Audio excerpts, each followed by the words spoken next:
Kalau napas dia tidak bernapas lagi. Kalau bernapas berarti kodrat yang mendampingi,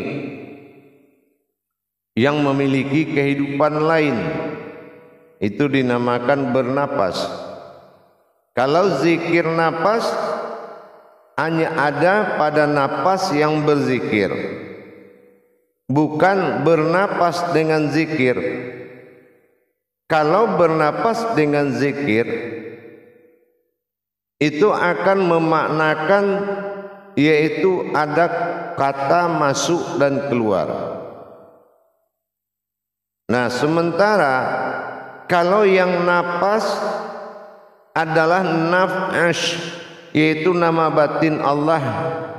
Napas, tanapas, ampas, nupus. Berarti dia tidak bernapas, tetapi kodrat yang bernama nafas. Naf itu diri, as itu adalah sesungguhnya. Kalau kita katakan bernapas, ini memiliki alam napas yang bernama malakut. Nah, ini yang kita khawatirkan. Himbauan napas, zikir napas itu supaya kita lebih mengerti tentang apa yang dikatakan napas. Kalau zikir napas berarti itu diwitirkan atau dizikirkan. Kalau dia dizikirkan dengan kodrat masuk keluar, kalau memang napas itu ada berjalan seperti itu, berarti yang kita khawatirkan dari alam napas yang sama disebut dengan alam malakut. Begitu kita menghirup ke dalam, kita khawatirkan ada yang mengeluarkan napas di tempat napas yang akan kita jadikan napas. Nah, ini dikhawatirkan adalah yang bernapas tadi, seperti makhluk hewan dan macam-macam bentuk hewan yang akan membentuk pola pikir dan jiwa kehewanan tadi. Jiwa hewan ini akan merasuk kepada orang yang bernapas ke alam napas. Nah, ini yang dikatakan malakut tadi, sumber dari alam ruh. Tetapi yang dimaknakan napas adalah diri. Keluar masuk di sini bukan artinya masuk terus keluar lagi, bukan. Tetapi dia mengingat dirinya sendiri. Makanya dikategorikan zikir batin atau zikir sir itu dengan zikir napas, yaitu dikatakan napas berzikir. Bukan zikir napas, tapi napas atau diri mengingatkan dirinya sendiri. Inilah yang dikatakan dengan ih-ah-uh. Ih adalah tajalli sir yang naik dalam bentuk ketuhanan dirinya,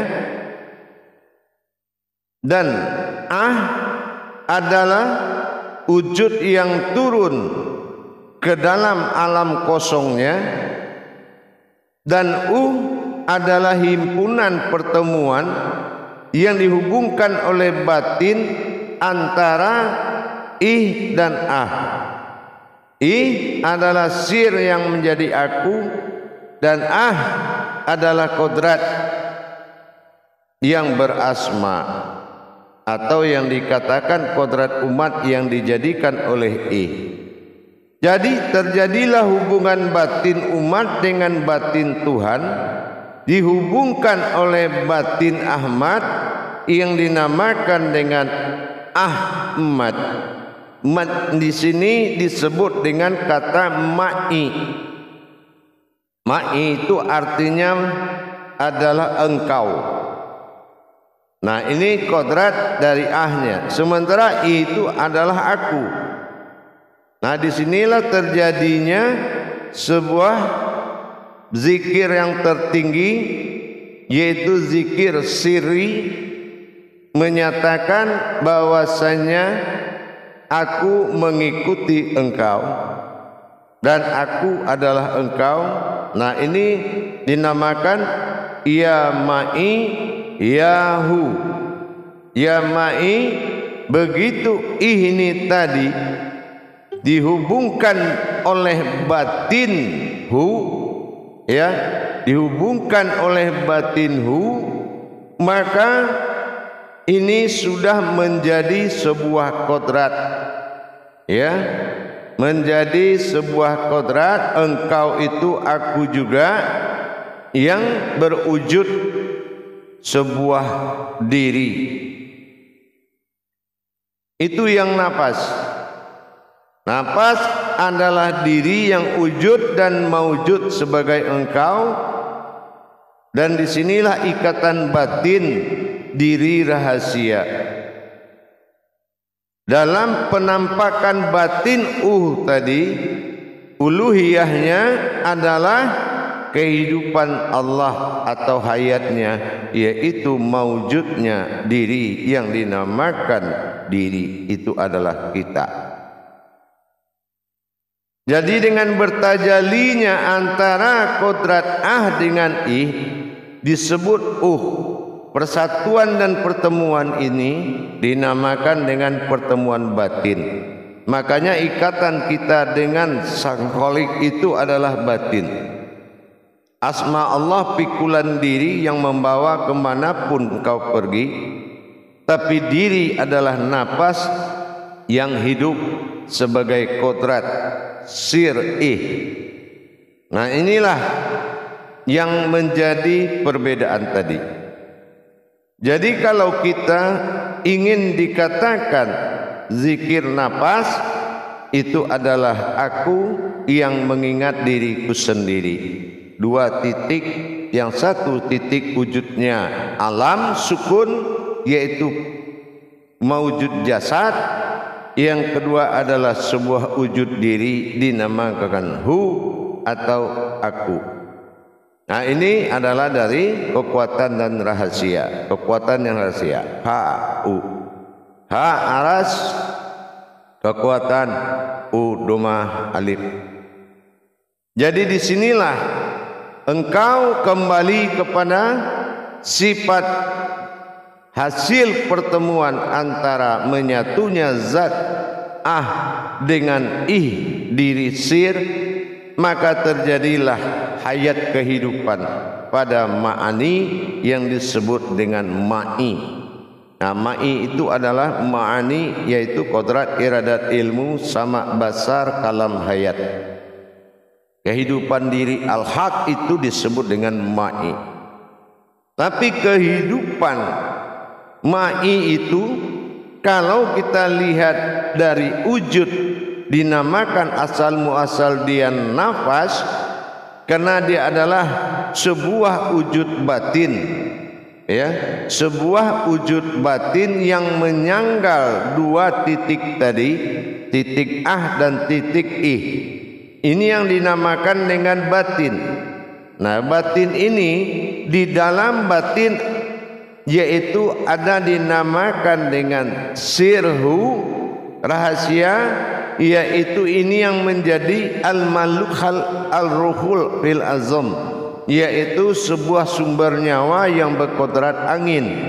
Ini yang bernapas, ya, karena apa yang dikatakan diri batin atau dikatakan Ahmad adalah diri batin atau Nah, disinilah ada makna yang dikatakan Ahmad itu adalah diri batin, yaitu seperti kekosongan yang ada di alam ini.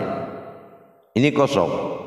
Nah, ini yang dikatakan batin. Tapi di dalam batin itu disembunyikan sebuah ruh, yaitu untuk ruhul azoma, sumber semua kehidupan.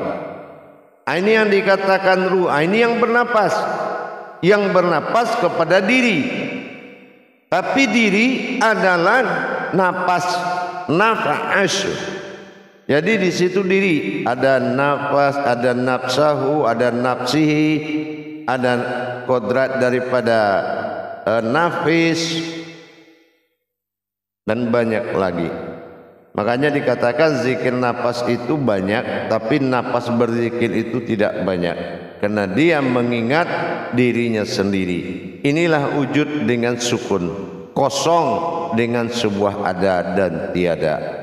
Tiada adalah sifat kodrat berwujud batin alam, dan ada adalah wujud yang berdiri batin dalam batin, itulah aku. Jadi begitulah. Jadi saking kedekatan antara kodrat aku ini tadi dengan batin zat, ini disebut dengan hu atau ya, itu adalah sebuah tajali. Jadi kalau zikir sir itu, sir diri itu ke atas, ke bawah, ya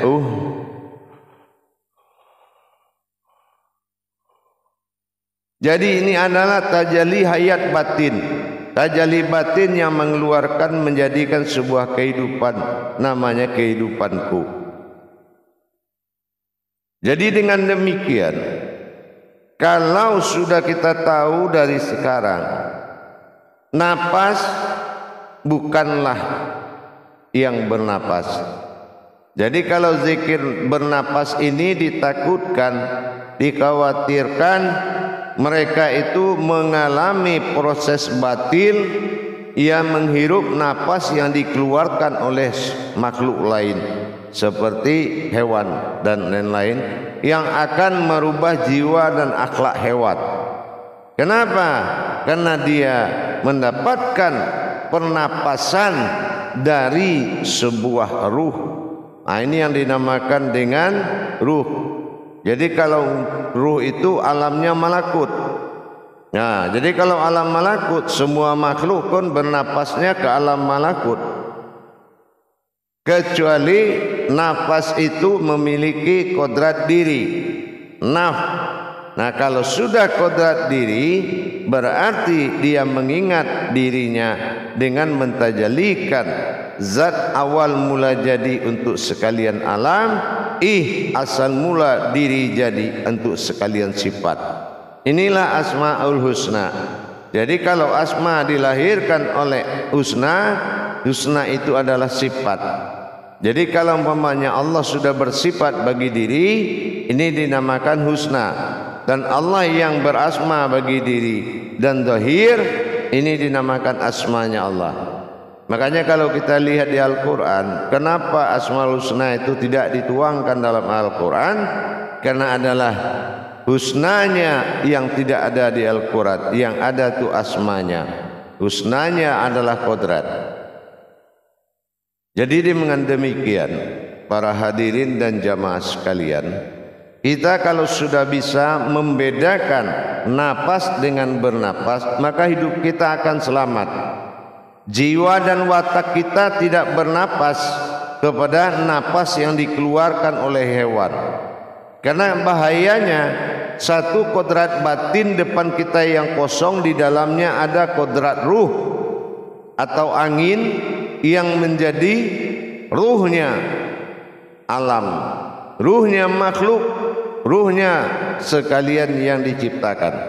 Tetapi manusia amruhu, dirinya yang menjadi ruh. Inilah nafas. Nafas adalah nama batin oleh Allah, yaitu nafas. Nafas dan nafas, ampas, nupus. Itu nama batin Allah yang berkodrat akan diri. Jadi kalau sudah batin Allah, yaitu menyatu di dalam suatu wujud kodrat, engkau adalah aku dan aku adalah engkau, ini akan terjabar luas dalam agama yang menjadi umat dan Tuhan dalam panggilan satu, yaitu hamba. Hamba Allah dan manusia hambanya Allah. Ini akan membuat ikatan batin, dan apapun yang kita tuju untuk menjadikan sesuatu hajat, kita harus menyatu dulu dengan zikir ya ma'i ya hu. Jadi kalau ya ma'i ya hu, tetap dengan mengingat turun kepada iyahu dan naik iya ma'i, dan batin langsung ketemu ih dengan menjadi maka bertajali pada kodrat yang bersifat batin.